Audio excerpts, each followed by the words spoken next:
সেই সকাল ভোর 5টায় রওনা দিয়েছি, এখনো বাড়ি পৌঁছতে পারিনি। এই মাত্র লালপুল এসে পৌঁছলাম। আমি সোনাগাজী যাব, ডাক বাংলা আর কি। আমার এলাকার পরিস্থিতি এই মুহূর্তে খুবই খারাপ। লক্ষ লক্ষ লোক পানির নিচে। আমরা গতকাল থেকে ট্রাই করতেছি বাড়িতে যাওয়ার জন্য, কোনোভাবে বাড়িতে যাওয়া সম্ভব হচ্ছে না।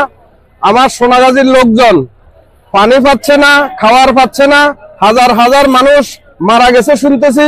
এখানে অনেক গাড়ি অপেক্ষা করতেছে তার নিয়ে, কিন্তু কোনো গাড়ি সোনাগাজীর দিকে ঢুকতেছে না। লালপুল আসছি, লালপুলে এখানে তারা স্পিড বোট নিয়ে আসছে। তাদেরকে রিকোয়েস্ট করছি, সেনাবাহিনীদেরকে রিকোয়েস্ট করছি অন্তত সোনাগাজীর দিকে, দলিয়া এবং কি নবাবপুর এসব অঞ্চলে যাওয়ার জন্য।